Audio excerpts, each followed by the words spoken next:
الحمدللہ رب العالمین والصلاة والسلام علی رسولہ الامین وعلی آلہ واصحابہ اجمعین ومن تبعہم بإحسان الی یوم الدین۔ محترم ناظرین کرام، السلام علیکم ورحمۃ اللہ وبرکاتہ۔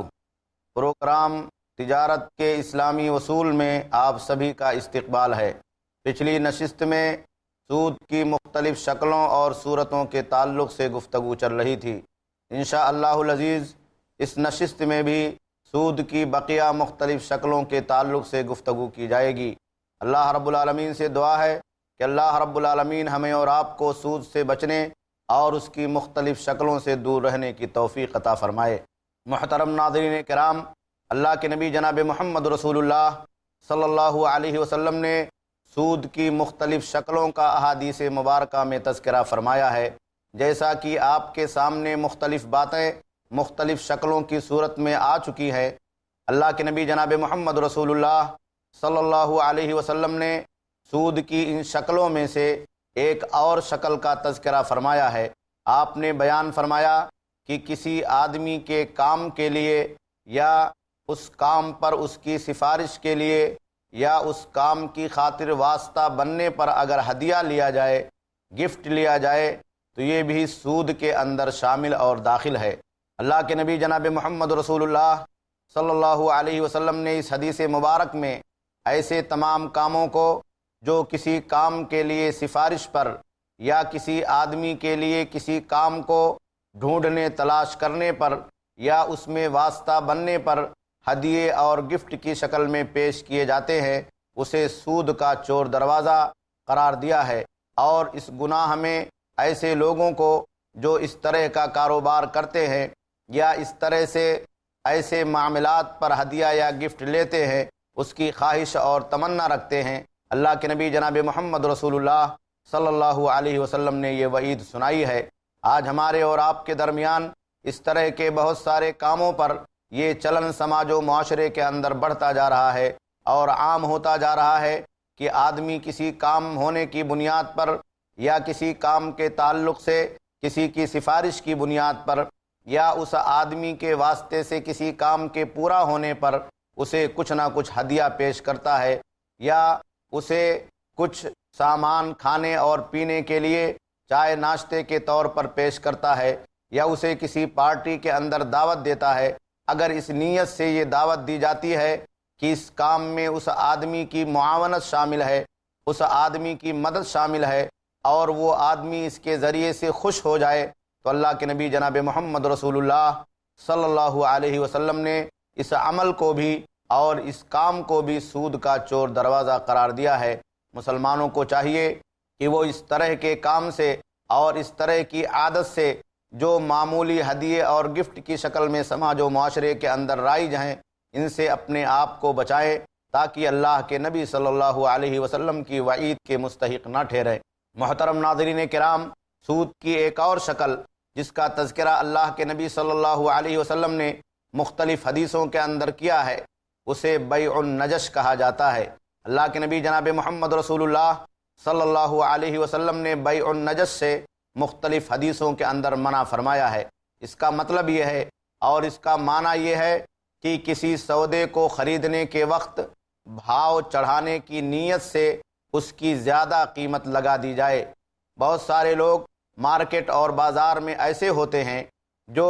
سامان بیچنے والوں کے ساتھ اپنے معاملات طے رکھتے ہیں، اور جب گراہک سامان خریدنے کے لیے آتے ہیں تو ان سے پہلے وہ بیچ میں سودے میں داخل ہو جاتے ہیں اور اس سامان کی قیمت بڑھا دیتے ہیں، اس کا ہائی ریٹ لگا دیتے ہیں، زیادہ قیمت پر خریدنے کے لیے آمادگی کا اظہار کرتے ہیں، حالانکہ ان کی نیت سامان کو خریدنے کی نہیں ہوتی ہے، بلکہ صرف یہ مقصد ہوتا ہے کہ اس سامان کا بھاؤ چڑھا دیا جائے اور گراہک دھوکے میں پڑ کر کے اس سامان کو فوراً خرید لے۔ اللہ کے نبی جناب محمد رسول اللہ صلی اللہ علیہ وسلم نے اس عمل کو بھی حرام قرار دیا ہے۔ مختلف حدیثوں میں جہاں اللہ کے نبی صلی اللہ علیہ وسلم نے تجارت کے تعلق سے مختلف قسم کے سودوں کی حرمت کا تذکرہ فرمایا ہے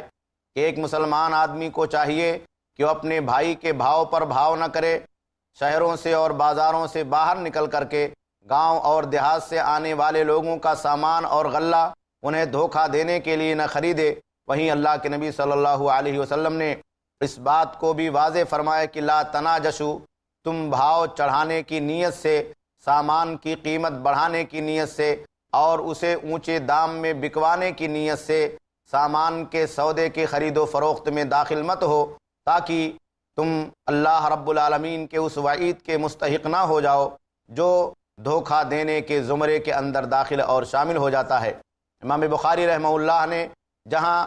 نجش کا تذکرہ فرمایا ہے، وہاں حضرت عبداللہ ابن اوفا رضی اللہ تعالیٰ عنہ کا ایک قول ذکر فرمایا ہے۔ وہ بیان فرماتے ہیں کہ الناجش آکل الربا خائن، کہا بھاؤ چڑھانے کی نیت سے کسی سامان کی قیمت بڑھانے والا انسان یہ دراصل خیانت کرنے والا آدمی ہے،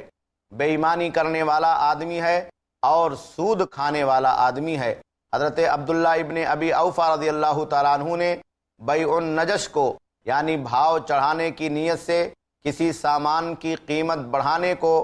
سود کی ایک شکل اور سود کا ایک چور دروازہ قرار دیا ہے، جیسا کہ امام بخاری رحمۃ اللہ علیہ نے صحیح بخاری کے اندر اس بات کا ذکر فرمایا ہے۔ اس لیے ہمیں اور آپ کو چاہیے کہ ہم اللہ کے نبی جناب محمد رسول اللہ صلی اللہ علیہ وسلم کی حرام کردہ ان تمام چیزوں سے اپنے آپ کو بچائیں جو کسی نہ کسی ناحیے سے سود کی طرف ہمیں اور آپ کو لے جاتے ہیں، یا سود کا چور دروازہ اس کا حیلہ اور بہانہ ثابت ہوتے ہیں۔ یہ تمام شکلیں جو اگرچہ ہمیں اور آپ کو بہت معمولی دکھائی دیتی ہیں، لیکن دراصل یہ بہت بڑے گناہ کا ذریعہ اور سبب ہے، اللہ رب العالمین کی ناراضگی کا، اور ہمارے اور آپ کے لیے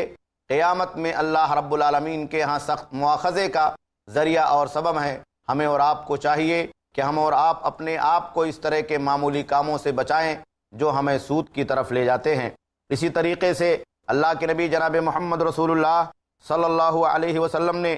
سود کی ایک شکل کا تذکرہ کرتے ہوئے بیان فرمایا، بیعتین فی بیعہ، ایک ہی خرید و فروخت میں دو سودا کرنا۔ اللہ کے نبی جناب محمد رسول اللہ صلی اللہ علیہ وسلم نے اس عمل کو سود کا عمل قرار دیا ہے۔ اس کی شکل یہ ہے جیسے کوئی آدمی کوئی سامان فروخت کرے، اس شرط کے ساتھ کہ خریدنے والا آدمی بھی اس سے کوئی سامان فروخت کرے۔ ایک ہی سودے میں، ایک ہی بیع اور عقد میں دو چیزوں کا لین دین جس کی شرط لگائی جائے، یہ جائز اور درست نہیں ہے۔ اسی طریقے سے فقہا نے بیان کیا ہے کہ اس کی ایک شکل یہ ہے کہ اگر کوئی آدمی کسی سے کہے کہ تم اپنی گاڑی مجھے اس شرط پر بیچ دو کہ میں تم کو اپنا غلام فروخت کر دوں گا، تو یہ ایک عقد میں یا ایک بیع میں دو بیع ہے جسے اللہ کے نبی جناب محمد رسول اللہ صلی اللہ علیہ وسلم نے حرام قرار دیا ہے۔ حضرت ابو ہریرہ رضی اللہ تعالیٰ عنہ بیان فرماتے ہیں، سنن ابو داؤد کی صحیح روایت ہے، اللہ کے نبی نے بیان فرمایا کہ من باع بیعتین فی بیعہ، جس نے ایک ہی عقد کے اندر دو سودوں کو خرید و فروخت کیا اور اس کا لین دین کیا، اس تعلق سے گفتگو کی، فلہ او کسہما او الربا، تو اسے ان میں سے یا تو کمتر چیز کو لینا ہوگا اور یا تو یہ سود ہو جائے گا۔ اللہ کے نبی جناب محمد رسول اللہ صلی اللہ علیہ وسلم نے اس طرح کی شرط لگا کر کے کسی کام کو انجام دینے پر سخت وعید سنائی ہے اور اسے سود کا چور دروازہ قرار دیا ہے۔ پیارے حبیب جناب محمد رسول اللہ صلی اللہ علیہ وسلم نے قدم قدم پر امت کی رہنمائی فرمائی ہے اور سود کی ان تمام شکلوں کو اور چور دروازوں کو ہمارے سامنے پیش فرمایا ہے۔ اس سے پہلے قرض کی بات اور لون کا تذکرہ ہمارے اور آپ کے سامنے مختلف حدیثوں کی روشنی میں پیش ہوا ہے۔ اس کی حرمت کی بھی یہی وجہ ہے کہ ایک آدمی قرض کے عوض میں مشروط طریقے سے زیادہ پیسہ لینے کا عقد کرتا ہے کہ قرض لینے والا آدمی جب پیسے کو لوٹائے گا تو اس سے زیادہ رقم لوٹائے گا۔ اللہ کے نبی جناب محمد رسول اللہ صلی اللہ علیہ وسلم نے اس طرح کے شرط کو ناجائز اور حرام قرار دیا ہے، اور یہ شرط ہمیں اور آپ کو سود کی طرف اور سود کے چور دروازے کی طرف لے جاتی ہے، چاہے وہ قرض کے نام پر لیا جائے یا لون کے ادھار کے نام پر لیا جائے یا ایک ہی بیع میں دو بیع کے ذریعے سے انجام دیا جائے یا مختلف طریقوں سے ہیلا کر کے اور بہانہ کر کے کسی آدمی سے زائد پیسے اور رقم کے وصولی کی شرط لگائی جائے، جیسا کہ سماج و معاشرے کے اندر مختلف تجارتوں کے تعلق سے یہ بات رائج ہے تو یہ تمام کی تمام شکلیں شرعی طور پر جائز اور درست نہیں ہیں۔ اللہ کے نبی جناب محمد رسول اللہ صلی اللہ علیہ وسلم نے اسے حرام قرار دیا ہے۔ محترم ناظرین کرام، سود کی مختلف شکلوں میں جسے اللہ کے نبی جناب محمد رسول اللہ صلی اللہ علیہ وسلم نے ذکر فرمایا ہے، وہ تمام موجودہ شکلیں داخل اور شامل ہوتی ہیں جنہیں لون کے نام پر، بینکنگ کاروبار کے نام پر، بینکنگ انٹرسٹ اور بیاج کے نام پر، مختلف قسم کے کریڈٹ کارڈ کے نام پر استعمال کیے جاتے ہیں۔ یہ تمام چیزیں جو آج ہمارے سماج و معاشرے کے اندر رائج ہیں اور ہم اور آپ اس کا لین دین کرتے ہیں، دراصل یہ سودی کاروبار کی وہی شکلیں ہیں جو مختلف تجارت اور بزنس کی شکل میں سماج و معاشرے میں نئے نئے ناموں سے ہمارے اور آپ کے سامنے پیش کی جاتی ہیں۔ کبھی بیمہ کے نام سے، کبھی انشورنس کی مختلف پالیسیوں کے نام سے، یا اسی طریقے سے نئے نئے ناموں کے ذریعے سے آئے دن ہمارے اور آپ کے سامنے مارکیٹ میں مختلف چیزیں ابھر کر کے مختلف اسکیموں کی شکل میں آتی ہیں۔ تو وہ چاہے جس نام سے جانے اور پہچانے جائیں، اگر اس میں کسی بھی طرح کا سود کا لین دین کیا جاتا ہے یا سود کی کسی بھی طریقے کی آمیزش ہوتی ہے تو یہ کاروبار اور اس طرح کی اسکیموں کا لین دین کرنا اور ان کے ساتھ تعاون کرنا دراصل ہمارے اور آپ کے لیے اللہ کے نبی جناب محمد رسول اللہ صلی اللہ علیہ وسلم کی احادیث مبارکہ کی روشنی میں حرام ٹھہرتا ہے۔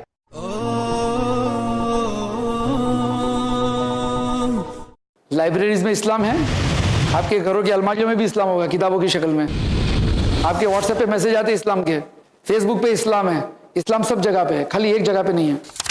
ہماری زندگی میں نہیں ہے۔ دین فار ٹینز،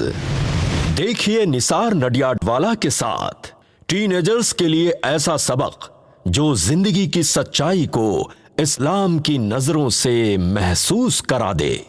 ہر جمعہ دوپہر 3:30 بجے اور شام 7 بجے صرف i+ ٹی وی پر،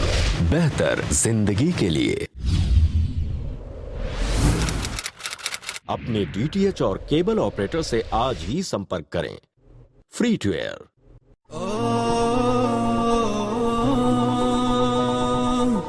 پیارے حبیب جناب محمد رسول اللہ صلی اللہ علیہ وسلم نے سود سے ہمیں اور آپ کو بچنے کی تلقین کی ہے، اور آج ہم اور آپ سود کے مختلف شکلوں کے ذریعے سے سماج و معاشرے میں اپنی زندگی کو تباہ و برباد کر رہے ہیں۔ نئے ناموں کو دیکھ کر کے ہم دھوکہ کھا جاتے ہیں، نئی نئی اسکیموں کو دیکھ کر کے ہم مختلف قسم کے دھوکے کے شکار بنا دیے جاتے ہیں، اور نتیجہ یہ ہوتا ہے کہ ہم کہیں نہ کہیں سود کے کاروبار میں ملوث نظر آتے ہیں۔ آج دیکھا جائے تو پوری دنیا کے اندر بینکنگ کا جو نظام رائج ہے اور اس کا جو پورا سسٹم ہے وہ دراصل سود کے اوپر ہی قائم اور دائم ہے۔ چاہے اسے کوئی بھی نام دیا جائے، چاہے اسے کسی بھی طریقے سے نئی صورت اور شکل میں پیش کیا جائے، یا پروفٹ کے نام پر، بزنس کے نام پر، نئی نئی اسکیموں کے نام پر مارکیٹ اور بازار میں لانچ کیا جائے، یہ دراصل اسی سودی نظام سے جڑے ہوئے ہیں جس نے پوری دنیا کو اپنے چنگل میں اور اپنے شکنجے میں لے رکھا ہے، اور کسی بھی طریقے سے کوئی بھی آدمی اس سے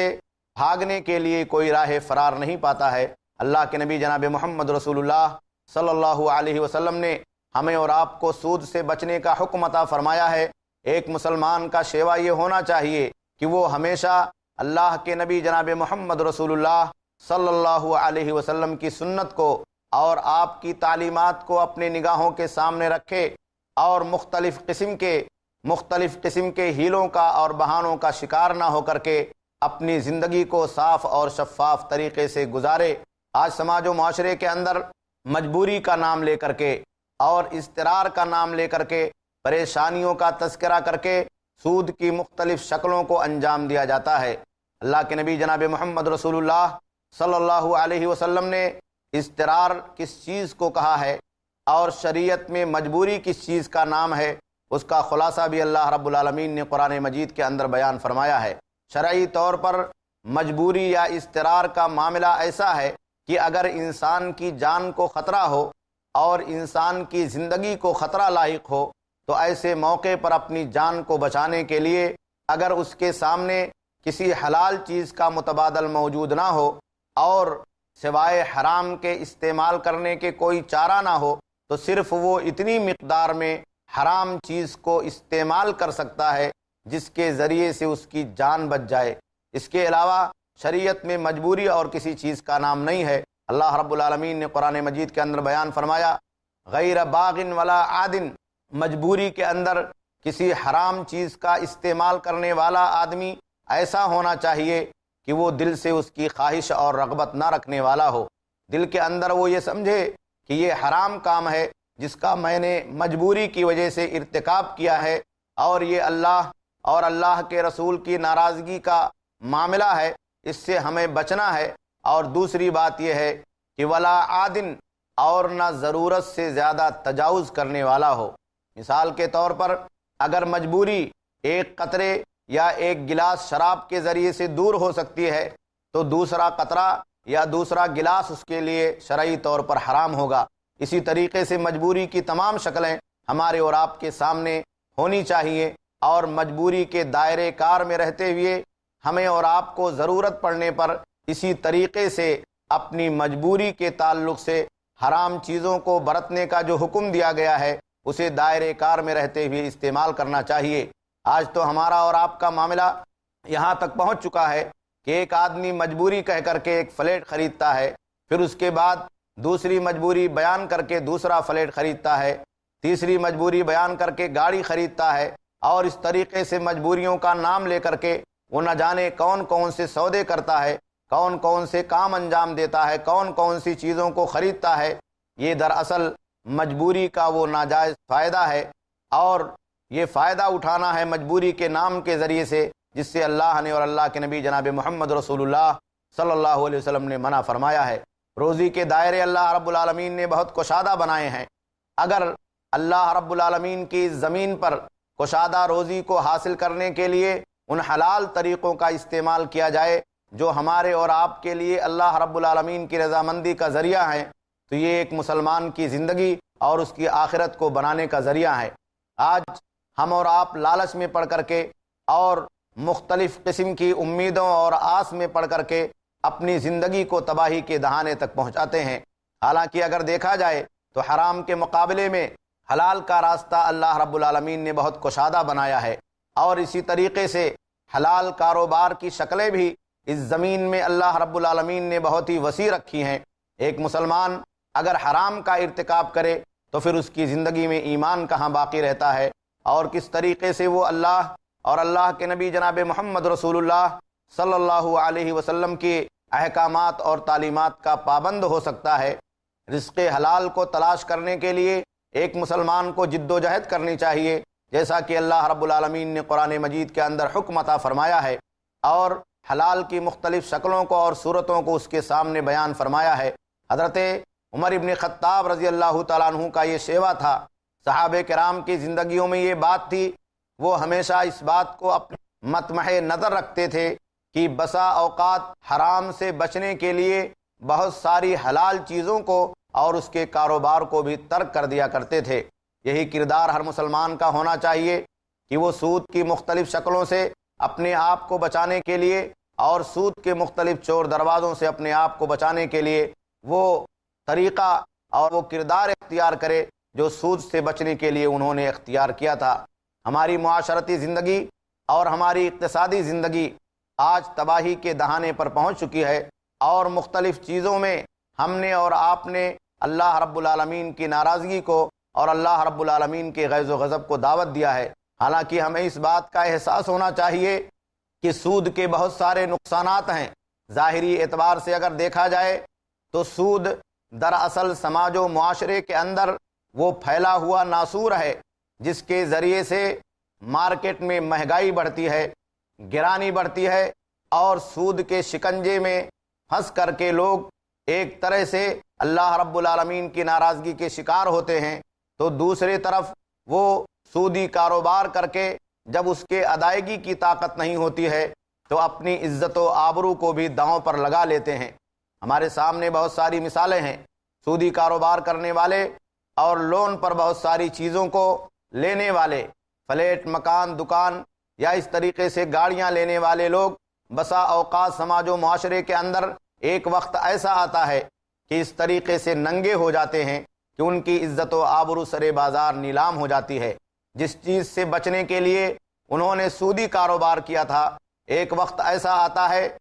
کہ اسی سودی کاروبار کی وجہ سے لوگوں کے سامنے ان کی دکانوں پر تالے لگا دیے جاتے ہیں، ان کے فلیٹوں پر تالے لگا دیے جاتے ہیں، ان کے گھروں اور ان کے دکانوں کے سامنے سے ان کی گاڑیاں گھسیٹ لی جاتی ہیں اور انہیں زنجیروں کے اندر جکڑ دیا جاتا ہے، جائیداد اور پراپرٹی کو قرق کر لیا جاتا ہے۔ اس طریقے سے مقدمہ بازی کی نوبت آتی ہے اور پولیس اسٹیشنوں میں جانے کی نوبت آتی ہے۔ یہ ساری چیزیں اس بات کی دلیل ہیں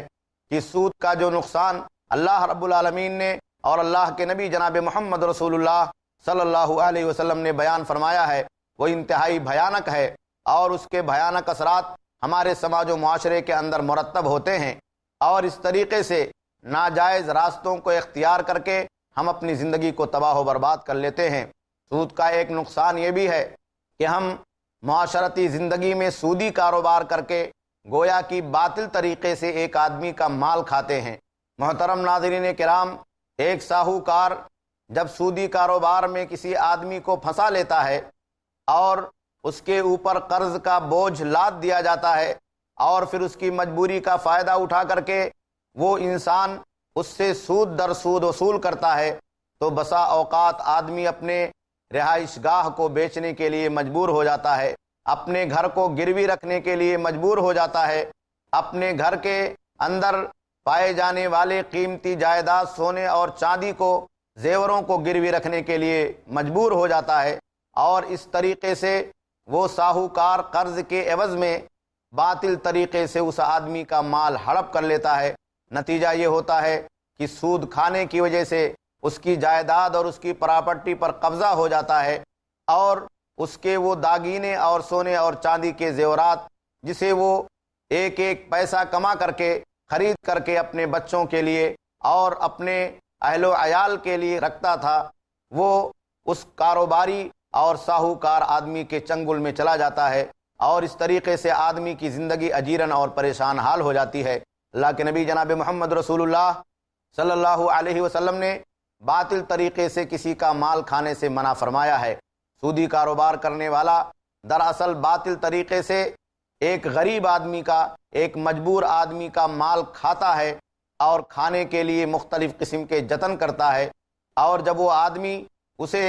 ادائیگی کی طاقت نہیں رکھتا ہے تو اس پر سود در سود قرضے کی شکل میں بڑھتا جاتا ہے۔ یہی حال بینکوں کے سود کا ہے یا سود کی ان تمام اسکیموں کا ہے جو سماج و معاشرے میں ہمارے اور آپ کے درمیان رائج ہوتی ہیں۔ اسی لیے اللہ کے نبی جناب محمد رسول اللہ صلی اللہ علیہ وسلم نے غریبوں کو استحصال سے بچانے کے لیے اور سماج و معاشرے کو تباہی سے دور رکھنے کے لیے اور ناحق کسی کا مال ہڑپ کرنے سے سماج و معاشرے کو بچانے کے لیے سود سے ہمیں اور آپ کو دور رہنے کا حکم عطا فرمایا ہے۔ اللہ رب العالمین سے دعا ہے کہ اللہ رب العالمین ہمیں سود کی مختلف شکلوں کو سمجھنے اور اس سے پرہیز کرنے کی توفیق عطا فرمائے۔ محترم ناظرین کرام، پروگرام کا وقت اب اسی پر ختم ہوتا ہے۔ انشاءاللہ العزیز اگلی نشست میں آپ سے پھر ملاقات ہوگی۔ السلام علیکم ورحمۃ اللہ وبرکاتہ۔